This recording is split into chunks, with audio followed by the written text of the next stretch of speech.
अस्सलाम वालेकुम डॉक्टर्स। आज का हमारा टॉपिक है anaemia due to chronic disease. हम लोग हीमाटोलॉजी की सीरीज़ को डिस्कस कर रहे हैं। उसमें एनीमियाज़ के टॉपिक थे। उसमें मैंने बताया था कि माइक्रोसिटिक, नॉर्मोसिटिक और मैक्रोसाइटिक एनीमियाज़ क्या होते हैं।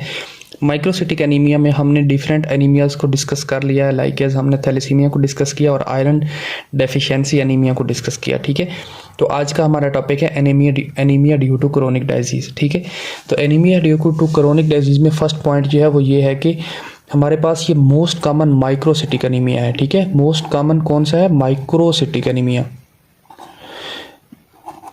अगर नॉर्मली कोई पूछे कि जो है which is the most common anaemia, तो हम लोग बोलेंगे that is the iron deficiency anaemia. लेकिन अगर most common anaemia into the microcytic anaemias, तो हम बोलेंगे anaemia due to chronic disease. ठीक है, तो फर्स्ट पॉइंट आपने ये याद रख लेना, ये इंपॉर्टेंट है, मे बी एग्जामिनर इसको पूछता है। ठीक है, देन इसकी पैथोफिजियोलॉजी की बात करते हैं कि एनीमिया किसी भी क्रोनिक डिजीज़ की वजह से क्यों होता है। रीज़न ये है कि हमारे पास जो लीवर है हमारा, वो different type of the inflammatory protein produce करता है। ठीक है, इन्फ्लामेटरी प्रोटीन्स। ठीक है, तो जब कोई भी क्रोनिक डिजीज़ होती है तो फॉर द लॉन्ग टाइम वो इन्फ्लामेटरी प्रोटीन्स को प्रोड्यूस करता रहता है for the inflammation of for the chronic disease. ठीक है, किसी भी क्रोनिक डिजीज़ में हमारा लीवर बहुत सारा इन्फ्लामेटरी प्रोटीन्स प्रोड्यूस करता है। और हम जानते हैं कि हैप्पीसिडीन एक प्रोटीन होती है, हैप्पीसिडीन।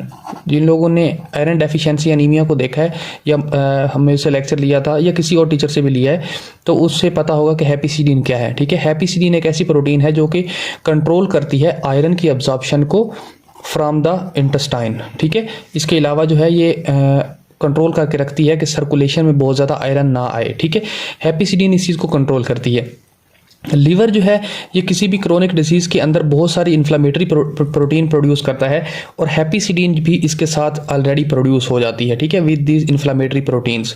तो हैप्पीसिडीन ज़्यादा प्रोड्यूस हो जाएगी तो क्या प्रॉब्लम होगा? आयरन जो है वो प्रॉपरली हमारी सर्कुलेशन के अंदर नहीं आ सकेगा। ठीक है, एक तो ये अब्जॉर्ब नहीं होने देगा from the duodenum. Second point ये है कि हमारे पास आयरन की जो फ्री फॉर्म्स होती हैं लिवर और मैक्रोफेजेस के अंदर स्टोर होती है। ठीक है, जिनको हम फेरेटिन बोलते हैं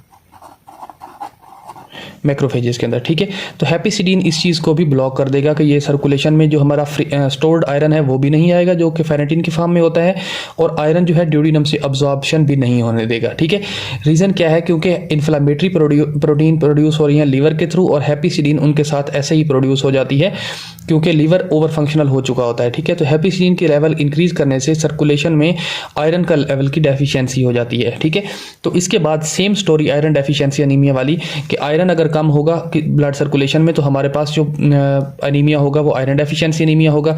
लेकिन किसी भी क्रोनिक डिजीज़ में अगर हैप्पीसिडीन इंक्रीज हो जाती है तो वो आयरन को हमारे पास सर्कुलेशन में नहीं आने देगा, जिसकी वजह से आयरन डेफिशिएंसी एनीमिया भी हो जाएगा। ठीक है, मेन काज जो इसकी है वो क्रोनिक डिजीज़ है, डेफिशिएंसी एनीमिया।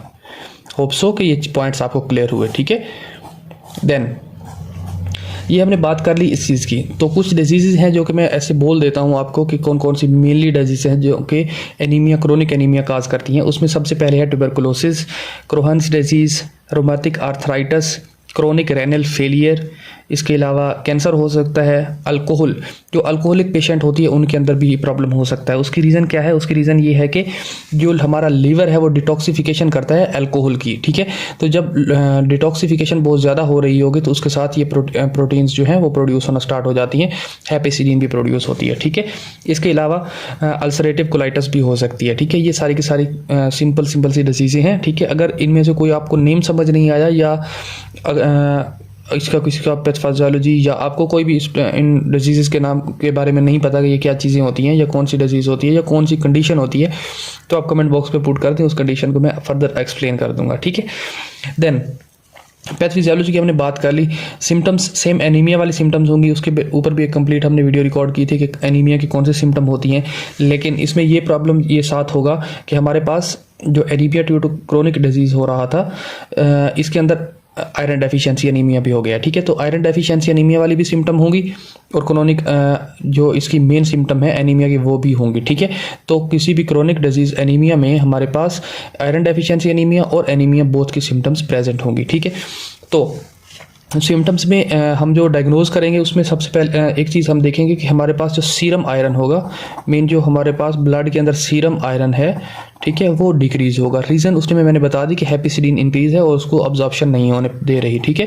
सेकंड मैंने बताया कि फेरेटिन जो हमारे पास स्टोर्ड फॉर्म में आयरन होती है, ठीक है, वो इंक्रीज़ होगी। फेरेटिन इंक्रीज़ क्यों होगी? क्योंकि हमारे पास लीवर और मैक्रोफेजेस से प्रॉपरली जो हमारे पास स्टोर्ड फॉर्म ऑफ आयरन थी वो सर्कुलेशन में नहीं जा पा रही, जिसकी वजह से फेरेटिन जो है वो इंक्रीज़ हो जाएगी, ठीक है। देन मेन चीज़ें हम डायग्नोसिस में ये देखेंगे, लेकिन मैंने बताया था कि किसी भी एनीमिया को डायग्नोज करने के लिए हम उसमें 3 स्टेप करते हैं। कौन कौन से 3 स्टेप होते हैं? फर्स्ट स्टेप हमारे पास होता है CBC, ठीक है, कंप्लीट ब्लड काउंट करेंगे। इसमें हमने क्या क्या देखना है? इसमें हम हेमेटोक्रेट देखेंगे, इसके अलावा हम देख सकते हैं MCV देखेंगे कि कौन सी टाइप का एनीमिया है, ठीक है। इसके अलावा जो है हम MCH देखेंगे, हीमोग्लोबिन वगैरह। मीन कि हमें फर्स्ट स्टेप जो लेना होता है वो CBC होता है किसी भी एनीमिया को देखने के लिए, तो उसमें हमें हेमेटोक्रेट और MCH वगैरह का पता चल जाता है। सेकंड स्टेप मैंने बताया था कि हमने पेरिफेरल स्मीयर करवाना है। जो आजकल एडवांस लैब्स हैं, पेरिफेरल स्मीयर, तो आजकल जो एडवांस लैब हैं उनके अंदर जो CBC होता है उसमें MCV बता देते हैं कि उधर मेंशन होता है। लेकिन अगर MCV मेंशन नहीं है तो आपने पेरिफेरल स्मीयर करवाना है, जिसमें हम आपको पता चल जाएगा कि MCV कितना है, ठीक है। अगर MCV की वैल्यू है 76 से कम तो हम उसको बोलेंगे this is a microcytic anaemia. अगर 76 से 100 है तो हम उसको बोलेंगे नार्मोसिटिक एनीमिया, और अगर 100 से ज़्यादा है तो हम उसको बोलेंगे मैक्रोसिटिक एनीमिया, ठीक है। तो ये एनीमिया की टाइप को देखने के लिए हमें पेरिफेरल स्मीयर या MCV का पता होना चाहिए, ठीक है। 2 स्टेप ये हो गए। हमारे पास थर्ड स्टेप डायग्नोसिस का इसमें है, जो हमारे पास anaemia due to chronic disease है उसमें हमने आयरन स्टडीज़ करवानी है, ठीक है, आयरन स्टडीज़, जिसमें हमें पता चल जाएगा कि कितनी आयरन जो है वो ब्लड के अंदर या ब्लड सीरम के अंदर है, ठीक है। तो उससे हमें कंफर्मेशन हो जाएगी कि ये anaemia due to chronic disease है। एक क्वेश्चन ये है कि हम डिफ्रेंशिएट कैसे करेंगे कि आयरन डेफिशिएंसी एनीमिया और इसमें, ठीक है। तो आयरन डेफिशिएंसी एनीमिया में भी और इसमें भी कोई स्पेसिफिक नहीं होती, इनके डायग्नोज करने के लिए डिफ्रेंशिएशन नहीं होती। आपने जस्ट पेशेंट की हिस्ट्री लेनी है, आपको उसमें पता चल जाएगा कि उसको कोई डिजीज़ है, क्रोनिक डिजीज़ है, जिसकी वजह से ऐसा प्रॉब्लम हो रहा है, ठीक है। जस्ट आप हिस्ट्री से ही इसको डिफ्रेंशिएट कर सकते हैं, ठीक है। देन ट्रीटमेंट की बात करें तो इसमें ट्रीटमेंट जो है हमने मोस्ट कॉमन ट्रीटमेंट जो है हमने अंडरलाइन काज को देखना है कि प्रॉब्लम क्या है, ठीक है। क्योंकि अगर कोई भी क्रोनिक डिजीज़ है तो हमने फर्स्ट ऑफ ऑल तो उसको ट्रीट करना है, उसको ट्रीट करेंगे तो ये एनीमिया खुद ब खुद ही ठीक हो जाएगा, ठीक है। देन नेक्स्ट पॉइंट हमारे पास जो ट्रीटमेंट का है वो हेपेसिडीन एंटागोनिस्ट, हेपेसिडीन एंटागोनिस्ट। एंटागोनिस्ट क्या होते हैं? जो कि उसके असर को कैंसिल कर देते हैं या उसकी इफेक्टनेस को ख़त्म कर देते हैं। तो हेपेसिडीन एंटागोनिस्ट मीन कि हेपेसिडीन मैंने बताया यहाँ पे अगर हेपेसिडीन ब्लड में इंक्रीज़ हो चुकी है तो हमारे पास जो हेपेसिडीन एंटागोनिस्ट देंगे वो हेपेसिडीन की वैल्यू को लो कर देगा, जिसकी वजह से मैक्रोफेजेस और लीवर से भी आयरन सर्कुलेशन में आ जाएगी और हमारे पास ड्यूडिनम से भी आयरन सर्कुलेशन के अंदर आ जाएगी, और इस तरह आयरन डेफिशिएंसी एनीमिया या क्रोनिक जो anaemia due to chronic disease है उसके ऊपर काबू पाया जा सकेगा, ठीक है। अगर हमारे पास पेशेंट है क्रोनिक किडनी फेलियर का तो उसमें हम इरिथ्रोपोएटिन देंगे। इरिथ्रोपोएटिन ये मैंने बताया था जब हम स्टार्टिंग में डिस्कस कर रहे थे, जो स्टार्टिंग वाले हमारे हीमाटोलॉजी के लेक्चर थे उसमें मैंने बताया था कि इरिथ्रोपोएटिन जो होता है ये रिलीज़ होता है हमारे पास पेरिट्यूबुलर कैपिलरीज से इन द किडनी, ठीक है। तो ये क्या करता है? ये स्टिमुलेशन देता है हमारे पास फॉर द हिमेटोपोइसिस, ठीक है।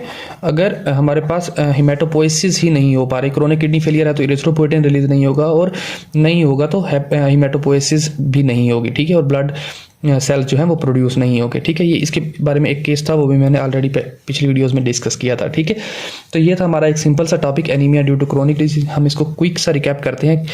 रिकैप में क्या है कि most common anaemia into the microcytic anaemia series, ठीक है। आयरन डेफिशिएंसी एनीमिया लीवर जो है इन्फ्लेमेटरी प्रोटीन्स प्रोड्यूस करता है, उसके साथ हेपेसिडीन प्रोड्यूस हो जाती है जिसकी वैल्यू हाई होने की वजह से ब्लड सर्कुलेशन में आयरन की वैल्यू लो हो जाती है, ठीक है, या ये अलाउ नहीं करता कि आयरन सर्कुलेशन में आए, जिसकी वजह से हमारे पास सीरम आयरन लो हो जाएगा लेकिन फेरिटिन लेवल हाई हो जाएगा, ठीक है। देन आयरन डेफिशिएंसी एनीमिया हो जाएगा, रीज़न यही है, ठीक है। यहाँ पे मैंने बताया कि हम इसको डिफ्रेंशिएट कैसे करेंगे। जो हमारे पास आयरन डेफिशिएंसी एनीमिया है उसमें फेरिटिन लेवल लो होगा, बट इसमें हाई है, ठीक है। तो ये पॉइंट भी एक है जो याद रख सकते हैं। आपके आयरन डेफिशिएंसी एनीमिया है तो उसमें फ्री आयरन जो ये हमारे पास स्टोर्ड आयरन है वो यूटिलाइज हो जाएगी, लेकिन यहाँ पे यूटिलाइज नहीं हो पा रही, ठीक है। देन मैंने बताया कि डायग्नोज कैसे करते हैं, किसी भी एनीमिया को डायग्नोज करने के लिए सीबीसी करवाते हैं, पेरिफेरल स्मीयर करवाते हैं, और थर्ड होता है इन्वेस्टिगेशन ऑफ चॉइस। इसमें सीबीसी करवा लिया, पेरिफेरल स्मीयर भी करवा लिया, और इन्वेस्टिगेशन ऑफ चॉइस में हमने आयरन स्टडीज करवाया है, ठीक है। देन ट्रीटमेंट में अंडरलाइन काज जो है उसको ट्रीट करना है, हेपेसिलिन एंटागोनिस्ट देने हैं और एरिथ्रोपोएटिन दे देना है ताकि हेमेटोपोएसिस प्रॉपर होती रहे, ठीक है। तो ये था आज का lecture about anaemia due to chronic disease. अगर इसमें कोई क्वेश्चन है, कोई चीज़ समझ नहीं आई, कोई पॉइंट क्लियर नहीं हुआ तो आप कमेंट बॉक्स में पुट कर दें। मैं इंशाल्लाह एज सून एज पॉसिबल आपको आंसर करने की ट्राई करूँगा। थैंक यू डॉक्टर्स, अल्लाह हाफिज़।